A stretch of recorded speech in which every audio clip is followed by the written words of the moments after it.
പ്രിയപ്പെട്ട വിദ്യാർത്ഥികളെ, നമ്മൾ ഇക്കഴിഞ്ഞ 10th പ്രിലിംസ് എക്സാമിന് ബയോളജിയിൽ നിന്ന് കോശശ്വസനം എന്ന ഭാഗത്ത് നിന്ന് പ്രസ്താവന ചോദ്യം കണ്ടിരുന്നു. ഇത് പുതിയ SCERT ചാപ്റ്ററിൽ നിന്നാണ് ഈ ഭാഗങ്ങൾ എടുത്തിട്ടുള്ളത്. കോശശ്വസനം എന്ന് പറയുന്നത് കോശത്തിൽ വെച്ച് ഗ്ലൂക്കോസിനെ ഓക്സിജൻ ഉപയോഗിച്ച് വിഘടിപ്പിച്ച് ഊർജം സ്വതന്ത്രമാക്കുന്ന പ്രക്രിയയാണ് കോശശ്വസനം. കോശശ്വസനം എന്ന് പറയുന്നത് കോശത്തിൽ വെച്ച് ഗ്ലൂക്കോസിനെ ഓക്സിജൻ ഉപയോഗിച്ച് വിഘടിപ്പിച്ച് ഊർജം സ്വതന്ത്രമാക്കുന്ന പ്രക്രിയയാണ്. ഗ്ലൈക്കോളിസിസ് എന്ന് പറയുന്ന ഒന്നാമത്തെ ഘട്ടവും അതേപോലെ ക്രബ്സ് സൈക്കിൾ എന്ന് പറയുന്ന 2 ഘട്ടമാണ് കോശശ്വസനത്തിലുള്ളത്. ഒന്നാമത്തെ ഘട്ടം ഗ്ലൈക്കോളിസിസ്, രണ്ടാമത്തെ ഘട്ടം ക്രബ്സ് സൈക്കിൾ. കോശശ്വസനത്തിന്റെ ആദ്യ ഘട്ടമാണ് ഗ്ലൈക്കോളിസിസ്. കോശദ്രവ്യത്തിൽ വെച്ചിട്ടാണ് നടക്കുന്നത്. കോശദ്രവ്യത്തിൽ വെച്ച് നടക്കുന്നു. അതേപോലെ ഈ ഘട്ടത്തിൽ ഓക്സിജന്റെ ആവശ്യം ഇല്ല. ഗ്ലൂക്കോസിനെ പൈറുവിക് ആസിഡ് ആക്കി മാറ്റുന്നത് ഗ്ലൈക്കോളിസിസ് എന്ന് പറയുന്ന ഒന്നാമത്തെ ഘട്ടത്തിലാണ്. ഇവിടെ 2 ATP തന്മാത്രകൾ ലഭ്യമാകുന്നു. അപ്പോൾ ഒന്നാമത്തെ ഘട്ടം കോശദ്രവ്യത്തിൽ വെച്ച് നടക്കുന്നു. ഈ ഘട്ടത്തിൽ ഓക്സിജൻ ആവശ്യമില്ല. ഗ്ലൂക്കോസിനെ പൈറുവിക് ആസിഡ് ആക്കി മാറ്റുന്നു. 2 ATP തന്മാത്രകൾ ലഭ്യമാകുന്നു. അടുത്ത ഘട്ടം ക്രബ്സ് സൈക്കിൾ എന്നാണ് അറിയപ്പെടുന്നത്. കോശശ്വസനത്തിന്റെ രണ്ടാമത്തെ ഘട്ടം. ഇത് നടക്കുന്നത് മൈറ്റോകോൺട്രിയയിൽ വെച്ചിട്ടാണ്. മൈറ്റോകോൺട്രിയ എന്ന് പറയുന്നത് കോശത്തിന്റെ ഊർജ്ജ നിലയം എന്നറിയപ്പെടുന്ന കോശാംഗമാണ് മൈറ്റോകോൺട്രിയ. മൈറ്റോകോൺട്രിയയിൽ വെച്ചിട്ടാണ് ക്രബ്സ് സൈക്കിൾ നടക്കുന്നത്. ഇവിടെ എന്താവശ്യമാണ്? ഓക്സിജൻ ആവശ്യമാണ്.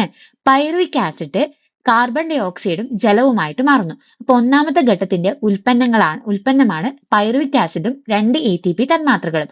അതിൽ പൈറുവിക് ആസിഡിനെ കാർബൺ ഡൈ ഓക്സൈഡും ജലവുമാക്കി ആര് മാറ്റുന്നു? ക്രബ്സ് സൈക്കിളിൽ മാറ്റുന്നു. ഇവിടെ അതിന് ഓക്സിജൻ ആവശ്യമായിട്ട് വരുന്നു. അത് കൂടാണ്ട് 28 ATP തന്മാത്രകൾ ലഭ്യമാകുന്നു. അപ്പോൾ 2 ATP തന്മാത്രകൾ ഗ്ലൈക്കോളിസിസ് വഴിയും 28 ATP തന്മാത്രകൾ നമുക്ക് ക്രബ്സ് സൈക്കിൾ വഴിയും ഉണ്ടാവുന്നു. അപ്പൊ 28 + 2 30 ATP തന്മാത്രകൾ ഉണ്ടാവുന്നു.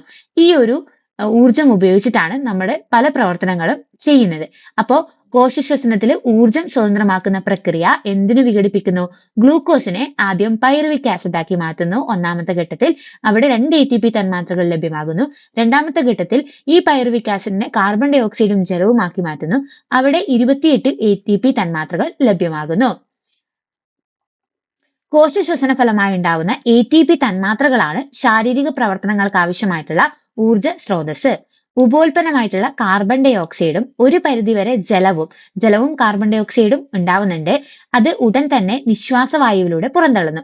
ഇപ്രകാരം ശ്വസനവാതകങ്ങളുടെ സംവഹനവും കോശങ്ങളിൽ വെച്ച് ഗ്ലൂക്കോസിനെ ഓക്സിജൻ ഉപയോഗിച്ച് വിഘടിപ്പിച്ച് ഊർജം സ്വതന്ത്രമാക്കുന്ന പ്രക്രിയയും ചേരുന്നതാണ് ശ്വസനം എന്ന് അറിയപ്പെടുന്നത്. അപ്പോൾ ഗ്ലൂക്കോസ് പ്ലസ് എന്താണ്? ഇവിടെ ഒന്നാമത്തെ ഘട്ടത്തിൽ ഗ്ലൂക്കോസ് എന്ത് ചെയ്യുന്നു? Plus oxygen എന്തുണ്ടാവുന്നു? എൻസൈമിന്റെ പ്രസൻസിൽ എന്ത് ചെയ്യുന്നു? 30 ATP തന്മാത്രകൾ കാർബൺ ഡൈ ഓക്സൈഡ് അതേപോലെ ജലവുമായിട്ട് മാറുന്നു. ഹാൻസ് അഡോൾഫ് ക്രബ്സ് എന്ന ജർമ്മൻ ബയോകെമിസ്റ്റ് ആണ് കോശശ്വസനത്തിന്റെ രണ്ടാമത്തെ ഘട്ടത്തിലെ രാസപ്രവർത്തനങ്ങൾ കണ്ടെത്തിയത്. അതുകൊണ്ടാണ് ഇത് ക്രബ്സ് സൈക്കിൾ എന്ന് അറിയപ്പെടുന്നത്.